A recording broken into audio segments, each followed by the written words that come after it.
السلام عليكم ورحمة الله تعالى وبركاته. كيفكم؟ معكم مربي طيور بالجزائر. آه، إن شاء الله تكونوا بخير كامل. ربي يفدى علينا الوباء إن شاء الله. لا تنسوا الاشتراك بالقناة وتفعيل الجرس ليصلكم كل جديد والضغط على زر اللايك. آه، اليوم عندنا حلقة في تربية الطيور، وهي كيفية تجهيز القناري والحسون للتزاوج، وما هي الأطعمة التي آه، يحبها القناري. إن شاء الله كل هذا وأكثر سنوضحه في هذا الفيديو إن شاء الله. بسم الله، نبدأ حلقتنا إن شاء الله. آه، يعني في فترة الراحة والتجهيز للتزاوج، يعني القناري والحسون هي تحتاج إلى الفيتامينات والطاقة. آه، آه، الفيتامينات والكالسيوم لتجديد الطاقة لوضع البيض، يكون مخصب إن شاء الله. معنا الآن مصادر فيتامينات طبيعية. نصيحة قبل ما نبدو، نصيحة: حاول دائما أن تتجنب الفيتامينات الصناعية. يعني فيتامينات صناعية مثل أن تذهب عند بائع الطيور تشتري فيتامين صناعي، يعني فيتامين غير طبيعي. الطبيعية هي الخضر والفواكه وهذه الأشياء التي تأتي من الطبيعة، يعني من الغابة يجلبونها، ولكن عندما تذهب تجلبها من بائع الطيور، يعني يصنعونها بمواد مجهولة وتؤدي إلى أمراض للطيور. أحيانا تؤدي إلى أمراض للطيور، لهذا يجب أن نتجنبها. ولا أنصح بها مثل لاباك، يعني ملون الذي نقدمه للموزايك أو الروش ألمون. يعني ذلك الملون سيلونه، ولكن عنده أعراض جانبية مثل التشحم والأمراض الكبد. يعني إذا أكلنا ولم نعرف كيف ولم ننتبه للمرض، يعني احتمال كبير أن يموت الطائر تاعنا. احتمال كبير أن يموت. يعني يجب أن تعالجه آه، آه، أو سيموت. يعني المفترض أنها مفهومة. نكمل أصدقائي. وحاول أن تقدم لطيورك كل احتياجاتها من الفيتامينات والمعادن من مصادر طبيعية.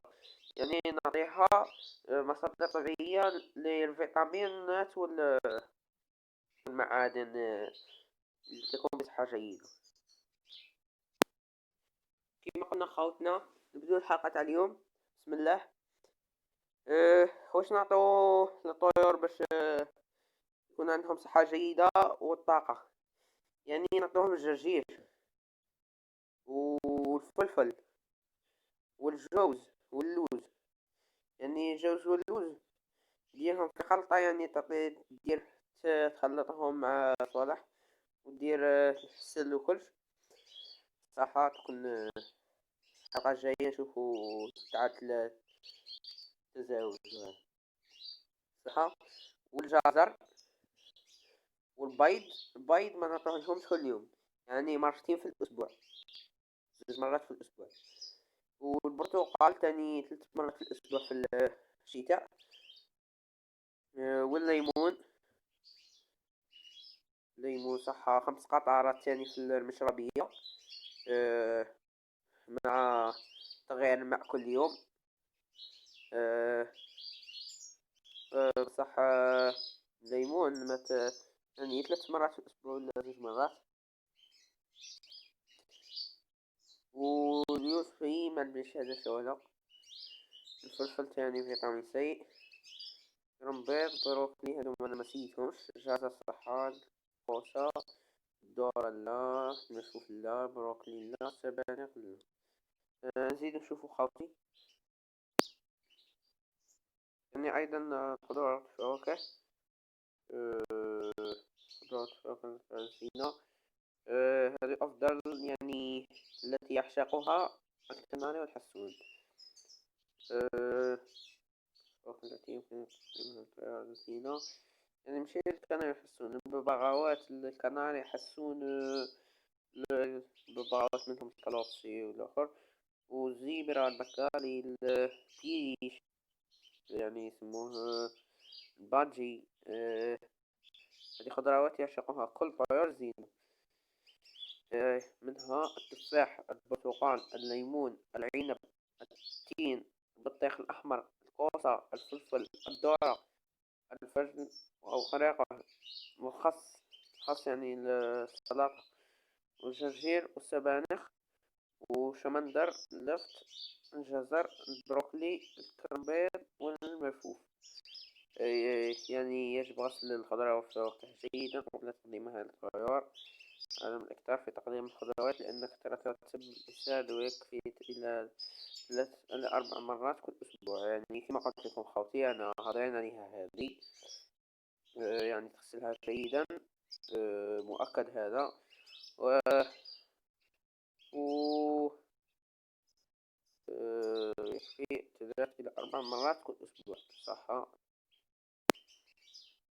يعني الآن عندنا أطعمة تحفز طيور الزينة للتزاوج، يعني المكسرات كما قلت لكم تخلطوها وتهديوها، والبيض، الجرجير، السمسم يعني بالي الحلبة، والفلفل. الفلفل لا نعطيه للطيور التي عمرها أقل من 10 أشهر، يعني نعطوها للطيور الكبيرة، يعني 10 أشهر فما فوق. يعني ولا أكثر منها مرة في الأسبوع. يعني إذا أكلنا منها لأنها تنشط الدورة الدموية، وتسخن الدم، وتجعله خفيف مثل ما قلنا. يعني لا نعطيها للكناري أو الحسون أو الطيور الصغيرة، إلا الكبيرة التي عمرها أكثر من 12 شهر، وهي تحفز أيضا على التزاوج صحيح. والتمر، والجزر، والملفوف صح. نزيدو. ويعني الفيتامينات المطلوبة بموسم تزاوج طيور الزينة: فيتامين أو، فيتامينات الخصوبة أو التكاثر، هو فيتامين أو الذي يلعب دورا أساسيا في رفع الأداء الجنسي لكلا الجنسين، بذلك يحفز الطيور على التكاثر ويرفع نسبة الخصوبة. إنتاج الأغذية الطبيعية التي تحتوي على فيتامين أو: اللوز والجوز وبذور عباد الشمس، والسبانخ، والجرجير، والبروكلي، والفلفل، والبطاطا الحلوة، والبيض المسلوق. يعني كما قلنا ما ليست لا أكثر منها، يعني مرتين في الأسبوع، كل واحدة مرتين في الأسبوع. وها هي صورها أمامكم. الأدوية والفيتامينات. فيرتيفيت، يحتوي الفيرتيفيت على نسبة عالية من هذا الفيتامين بجانب الفيتامينات الأخرى والمعادن والأحماض الأمينية، وهو يعزز الدفع الجنسي والخصوبة خلال الموسم التكاثر. هناك مسميات تجارية أخرى في الأسواق، والمشترك بينهما جميعا هو فيتامين أ. كالسيوم: بعد مرحلة التزاوج تأتي مرحلة وضع البيض، وفي هذه المرحلة يجب توفير الكالسيوم بشكل دائم مثل عظم السيبرا والعظم الحبار، وهو مصدر جيد للكالسيوم. يعني كما نعرفوا عظمة السيبرا يعني كاينين في فترة التزاوج المقنين الحسون. يعني نجيب عظمة السيبرا ورمل النمل الأحمر، وإنما يتواجد رمل النمل الأحمر تراب النمل التراب الأحمر تاع النمل. إن لم يتوفر نجلب آه،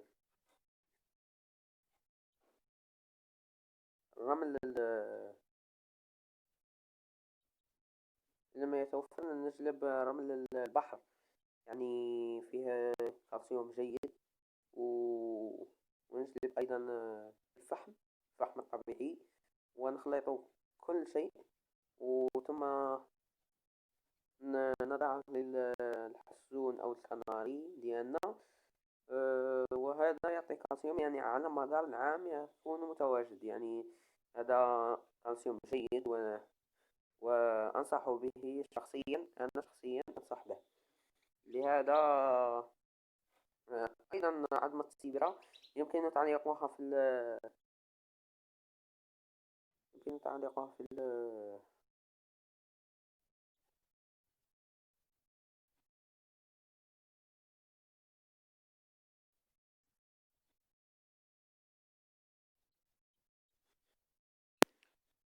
وبهذا إن شاء الله نكون قد أنهينا حلقتنا لنهار اليوم.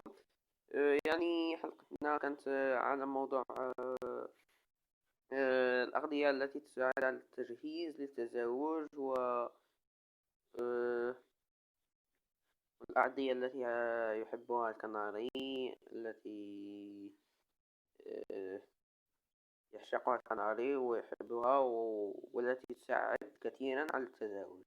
يعني كل هذا بيناه في حلقة اليوم. إن شاء الله انتظرونا غدا. لا تنسوا الاشتراك بالقناة وتفعيل الجرس ليصلكم كل جديد، والضغط على زر اللايك لدعمنا إن شاء الله. واتركوا تعليقا في الأسفل عن ماذا تحتاجون، وإن شاء الله نعمل لكم الفيديو ده إن شاء الله. والسلام عليكم ورحمة الله تعالى وبركاته.